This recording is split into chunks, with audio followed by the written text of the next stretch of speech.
adalah hari penentuan di Likud saat para kandidat bersaing untuk mendapatkan jumlah kursi realistis yang semakin sedikit di daftar Knesset partai berikutnya. Tempat pemungutan suara masih dibuka selama 1 jam lagi hingga pukul 21.00 waktu Israel bagi sekitar 140.000 anggota terdaftar Likud untuk memberikan suara mereka. Saat ini, Likud memegang 32 kursi, tetapi jajak pendapat publik menempatkan partai tersebut hanya pada 22 hingga 24 kursi dalam pemilu bulan Oktober. 9 posisi sudah dicadangkan, 8 dipilih langsung oleh Perdana Menteri Binyamin Netanyahu, ditambah 1 tempat tambahan untuk Menteri Pertahanan Yisrael Katz. Itu berarti sekarang ada 124 kandidat yang bersaing untuk sekitar 15 kursi. Ini telah menjadi kontestasi yang sangat diperhatikan karena memberikan indikasi nyata tentang seperti apa Likud dan kemungkinan seperti apa pemerintahan yang bisa dipimpin Netanyahu setelah bulan Oktober. Mari kita siaran langsung ke Yerusalem sekarang, di mana koresponden kami dari I24 News, Joe Brown, telah melaporkan sepanjang hari dari salah satu tempat pemungutan suara. Joe, tempat pemungutan suara seharusnya akan ditutup dalam waktu sekitar 1 jam. Mari kita mulai dengan seperti apa tingkat partisipasinya sejauh ini.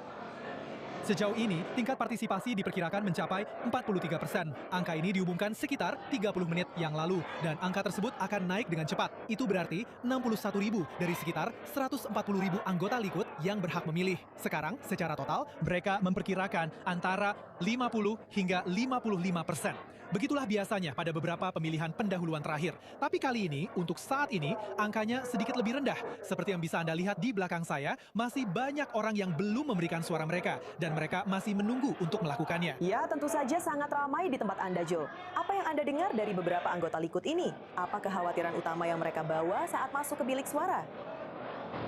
Baik, saya ingin menunjukkan sesuatu kepada Anda, karena ini cukup menarik. Jika Anda melihat ke pintu masuk tempat pemungutan suara, Anda bisa melihat ada antrean. Atau saya harap Anda bisa melihatnya karena jumlahnya. Ada antrean dari para politisi. Di bagian depan ada Miri Regev, Yair Lapid. Mereka telah berusaha untuk berjabat tangan sebanyak mungkin sebagai bagian akhir dari kampanye. Di paling depan adalah anggota Knesset, Amit Halevi. Dan saya berbicara dengannya tadi. Dan dia mengatakan bahwa dia tidak khawatir tentang fakta bahwa sekarang jauh lebih sedikit kursi yang tersedia di daftar Likud, seperti yang Anda sebutkan. Tapi dia telah berdiri di sana, berjabat tangan, berusaha mendapatkan beberapa suara terakhir dari orang-orang selama saya berada di sini. Bahkan lebih lama lagi sebenarnya. Jadi sepanjang hari dia melakukan ini, itu bukan tanda seseorang yang tidak punya rasa takut. Tapi mereka memang punya alasan untuk khawatir. Karena alasan mengapa Binyamin Netanyahu memutuskan untuk menambah jumlah orang yang dicadangkan dalam daftar menjadi 3 kali lipat, dari 3 menjadi total 9. Karena dia tidak ingin ada orang di partainya yang akan mengkritiknya, bahkan mungkin menantangnya dalam perebutan kepemimpinan. Dan dia ingin menghentikan kenaikan kaum sayap kanan garis keras yang bisa membuat pemilih sentris berpaling. Salah satu tokoh sayap kanan garis keras itu ada tepat di belakang saya. Saya rasa dia baru saja lewat, Tali Gottlieb. Dia adalah salah satu anggota paling populer di Likud. Dalam jajak pendapat terbaru anggota Likud, dia menempati posisi kedua sebagai politisi paling populer selain Perdana Menteri Binyamin Netanyahu. Namun yang menarik, di posisi pertama adalah Ketua Knesset, Amir Hanna, yang juga berada di suatu tempat di belakang saya. Saya sempat berbicara dengannya sebelumnya. Dia kemungkinan akan menempati salah satu dari sekitar 15 hingga 20 posisi aman di daftar Likud. Tapi saya bertanya kepadanya, apakah dia khawatir dengan rekan-rekannya? Banyak di antara mereka yang karir politiknya akan berakhir malam ini. Berikut jawabannya. Para anggota Likud menikmati demokrasi internal di Likud. Mereka bisa memilih siapa yang menjadi pemimpin Likud. Mereka sudah memilih Netanyahu. Dan siapa yang akan menjadi anggota Knesset. Dan ini adalah keputusan yang sangat krusial karena akan mempengaruhi kemenangan yang kita harapkan pada 27 Oktober. Kita membutuhkan tim yang sangat berpengalaman, sangat ideologis, sangat tegas, dan sangat bertekad. Dan saya percaya pemilih Likud akan melakukan itu.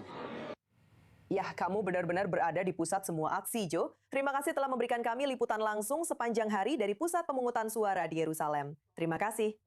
Baik, sekarang saya ingin mengalihkan percakapan ini ke studio. Saya ditemani oleh analis politik Jill Hoffman. Jill, terima kasih sudah bersama kami malam ini. Masih banyak yang sedang berlangsung saat kita berbicara. Kita kemungkinan tidak akan mendapatkan hasil dari pemilihan pendahuluan Likud ini sampai lewat tengah malam. Tapi begitu kita mendapatkan angka-angka itu, apa yang akan kamu perhatikan? Saya akan memperhatikan 2 hal di sana, Niko. Yang pertama, Apakah orang-orang ini adalah mereka yang dekat dengan Netanyahu yang akan mendukungnya atau justru akan membuatnya pusing? Dan apakah orang-orang ini anggota Knesset yang dianggap sangat sayap kanan sehingga mereka mungkin membuat sebagian pemilih beralih ke partai-partai sentris yang bisa menggeser 1 atau 2 kursi yang mungkin cukup bagi pihak lain untuk mendapatkan 61 kursi dan menyingkirkan Netanyahu. Itulah yang dicari oleh pihak lain. Mereka bersiap-siap untuk melihat siapa yang bisa mereka kritik dengan cara yang hampir sama seperti yang dilakukan Likud ketika Partai Demokrat yang lebih ke kiri mengadakan pemilihan pendahuluan mereka. Bagaimana kita harus menanggapi tingkat partisipasi pemilih sejauh ini? Kita masih menerima data angkanya, dan banyak hal masih bisa terjadi dalam 1 jam ke depan. Mereka bahkan mungkin memperpanjang waktu penutupan TPS jika banyak orang yang datang ke sana. Tapi apa yang ini tunjukkan tentang keinginan orang-orang agar suara mereka didengar di dalam partai? Kamu harus berprasangka baik kepada mereka di situ, Nicole. Kamu tahu, ini adalah perayaan demokrasi. Ini salah satu pemilihan pendahuluan terakhir yang akan seperti ini, dengan para politisi benar-benar hadir, berjabat tangan dan mencium bayi.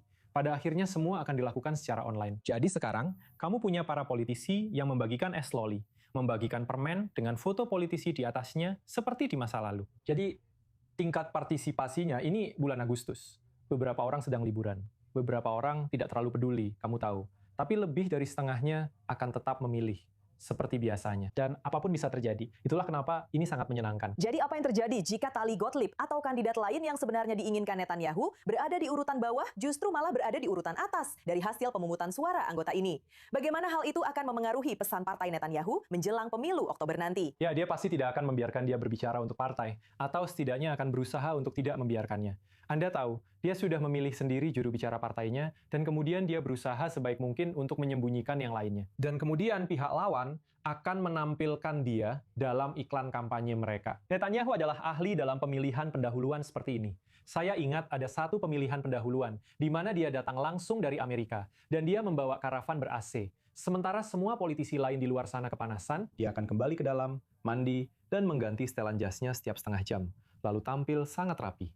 Apapun yang terjadi di pemilihan pendahuluan ini, dia akan membuat daftarnya terlihat sebaik mungkin, meskipun sebenarnya tidak begitu. Bahkan sebelum pemilihan pendahuluan ini, Menteri Keamanan Nasional Itamar Ben-Gvir dalam sebuah wawancara, dia mengklaim bahwa 8 pejabat senior Likud meminta bergabung dengan Otzma Yehudit tepat menjelang pemilihan pendahuluan ini. Sekarang, dia menolak permintaan mereka. Tapi apa arti hal ini tentang pola pikir, bahkan para menteri dan anggota Knesset Likud dalam pemilihan pendahuluan ini? Bahwa memang, seperti yang Anda tunjukkan, ada banyak kandidat untuk sangat sedikit kursi.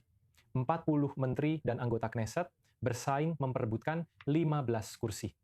Sangat masuk akal jika mereka mencari rencana cadangan. Tapi untuk bergabung dengan partai sayap kanan sejauh itu adalah sesuatu yang saya yakin para pengkritik Netanyahu simpan untuk digunakan pada waktu yang tepat untuk mengkritiknya. Tapi jangan kaget, ada satu menteri di Likud, namanya Meir Golan. Dia dulu pernah di Otzma Yehudit. Dia bisa saja kembali ke sana. Dan jangan kaget jika Ben-Gvir benar-benar menerimanya. Baiklah, ini adalah hal-hal yang pasti akan kami perhatikan dini hari besok sepertinya. Gil Hoffman, terima kasih atas penjelasannya.